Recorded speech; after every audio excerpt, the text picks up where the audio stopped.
This time on Retro Rippers, we're learning all about Peter Smolik. Let's get started.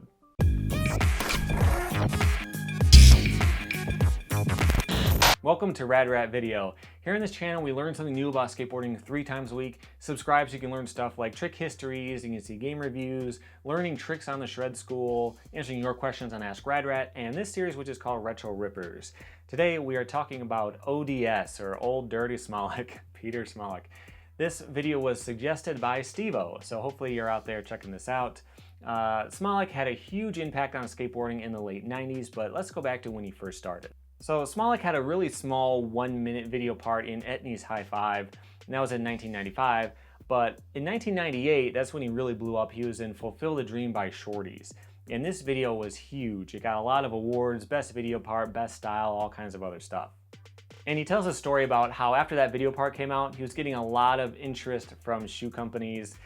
He was like the biggest guy in skateboarding at the moment. And so he put in his contract negotiations that he wanted a snow camo Lincoln Navigator and also matching snow camo Timberland style boots and his pro model shoe to match as well.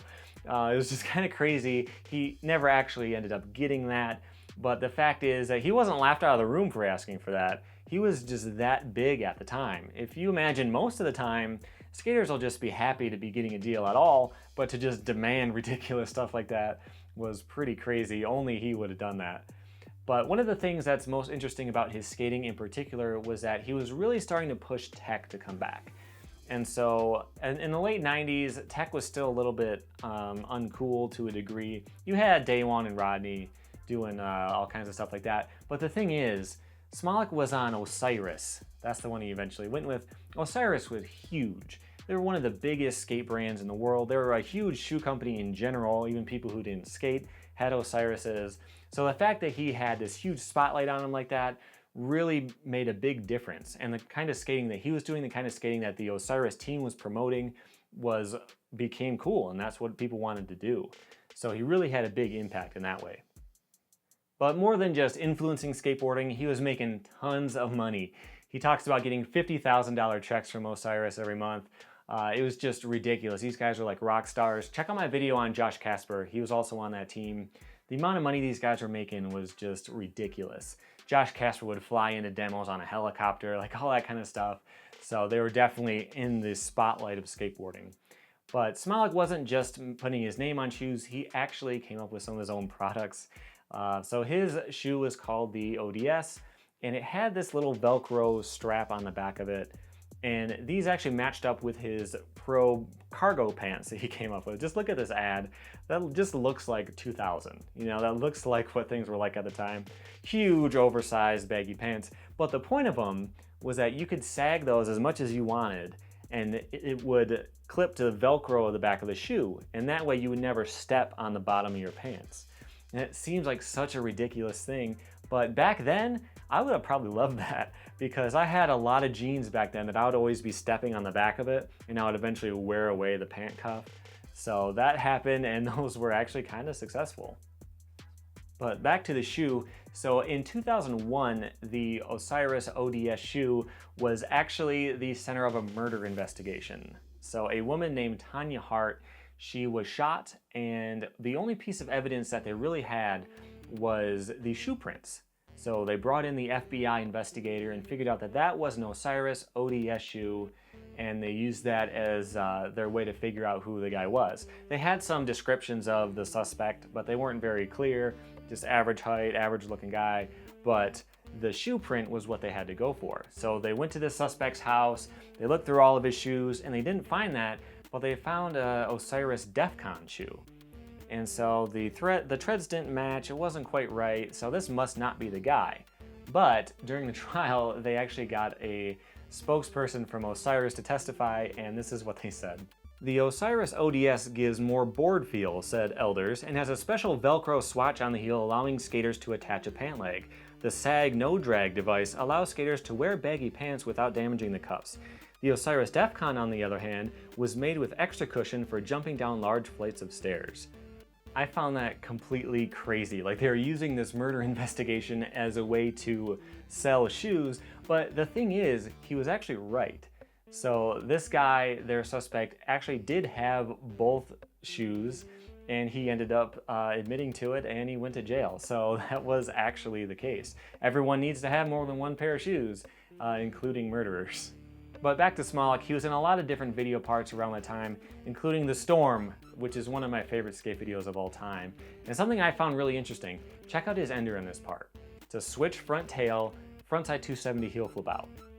Now, if you fast forward 6 years to the blind video What If? This is Ronnie Krieger in the ender part. His very last trick, fade to black, ender for the whole video, is a switch tail slide 270 heel flip out. The exact same trick. 6 years later, it was still ender worthy. So that just shows you how far ahead of the times he was when he filmed The Storm. A lot of his other video parts were also really good too, and things were all looking really great for him until he eventually lost his sponsors. So here's what happened. With Osiris in particular, they started to put out colorways for his shoes that he never signed off on. So there's one he talked about, he says it was Ecto Green. This is a really bright colored shoe that he didn't like, and his name was on it, and he thought that it was making him look bad, like this was his design, and it wasn't. So he didn't appreciate that, and I can really respect that. So he had some integrity. He wanted to make the best product he could and actually get involved with the process instead of just taking money without actually worrying about what his name is going on. So I can respect that, but maybe not the way that he handled it exactly. So he talks about how at one point the Osiris people would come to his door and he would just hide behind there. He might open the door and yell at him that he wants his camo navigator, but that was about it. But with Shorties though, they said that he just wasn't doing enough for the brand anymore. So when he was out, he wasn't wearing Shorty stuff, he was wearing Skate Mafia shirts. He was just not really doing a lot for Shorties. At least that's what they told him in an unsigned letter that they sent to him where they kicked him off the team. Nobody took credit for it. He tried to figure out who actually fired him and never got a name. So that was Shorties, and then what happened was at that point he decided to really build up Skate Mafia and turn that into a real brand. So let's actually talk about Skate Mafia for a second. Originally, it wasn't supposed to be a brand. It wasn't a company, it didn't have any products. The idea was that it was just skaters around the world can help each other out and we're all one big group, so we're all in the Skate Mafia. So everybody who skates was included. And the actual pro team and all that stuff didn't come until a lot later. And in fact, here's Chad Muska from Guilty way back in 2001. Ain't no thing, man. Skate Mafia for life. Oh, no. That was from way before it actually became a brand. But let's go to the About page on the Skate Mafia site. So what this says is, this is the body of your About page. Viewers go to this page to find out everything about your business. Oh, my bad. So there's this guy named Dan Connolly, and he was in college. He was doing a project where he had to build up a fake company. So he used that opportunity to make assets for Skate Mafia. So logos, t-shirt designs, all that kind of stuff. And then they used that as a basis to actually launch it as a real company. Although at first it was really more just making t-shirts and giving them away rather than having an actual business model and all that kind of stuff. It was just really grassroots at the time. And let's talk about their hand sign. So at first, one of the ideas, someone came up to Smolik and told him, hey, you should do this. I don't know what they were doing with the pinkies. You should do this, and that S is either Shorties or Smolik. And he was like, no, man, put the pinkies down, and now it's an M, Skate Mafia. And so that's what it is. You have to do it like this, no thumbs allowed, left finger above the right one so that the S is right for the person watching. And that's what it is, and he was doing that all over town. People are always doing that in ads. It's probably the most famous hand sign in skateboarding.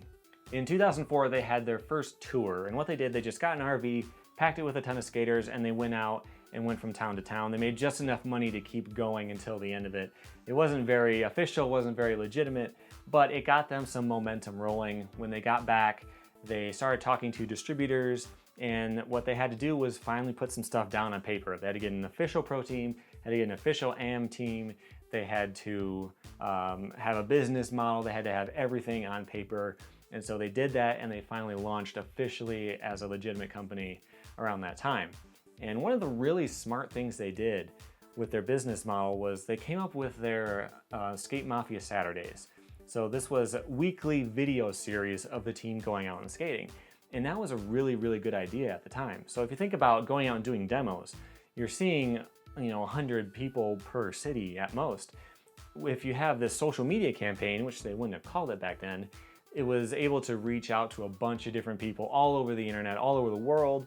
And so that was a really smart way that they marketed their brand.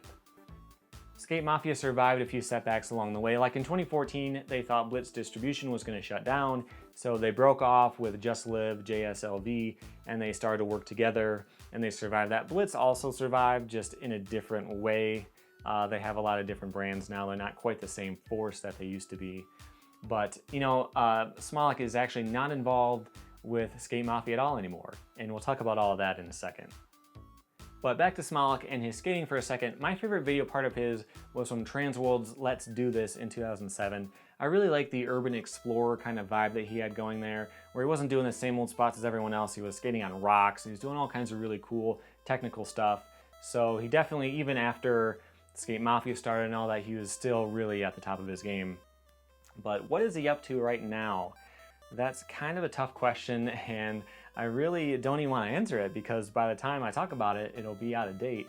Even his Instagram seems like it's out of date. So if you go to his Instagram, Lord Pillage, you'll see that he is sponsored by Laced.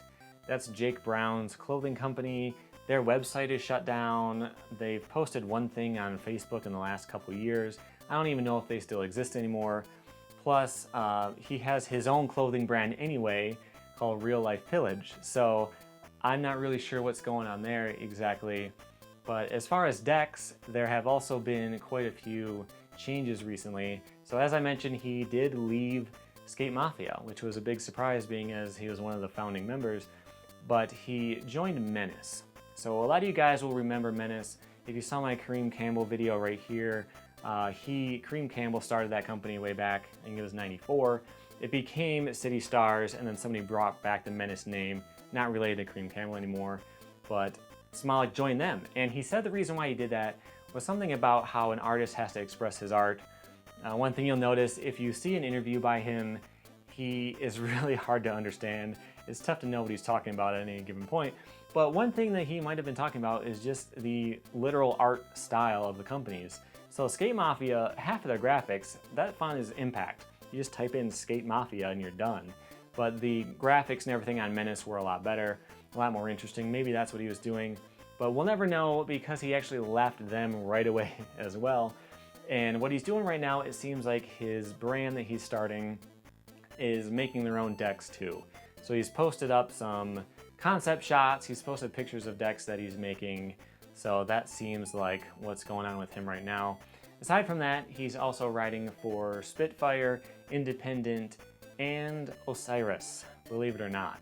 So last fall, Osiris posted this picture where Smolik and Tyrone Olsen are back on the team and they're working on designing things again.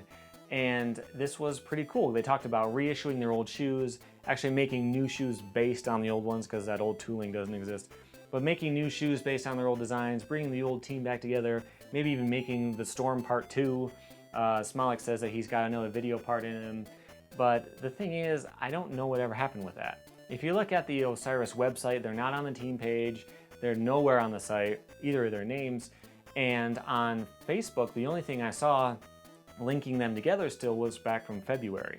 So I'm not really sure what's going on there. If you know, let me know below. It would be cool to see what they end up coming up with, but he's got so many different business ideas and things going on right now. I'm sure we'll see something interesting soon. So that's what's going on with Smolik. Let me know who you want to see me talk about again below. And until next time, here's some more videos I did recently. I do a lot more different types of skateboarding topics, and you can learn something new about skateboarding 3 times a week by tapping my logo right here and subscribing. So thank you for watching.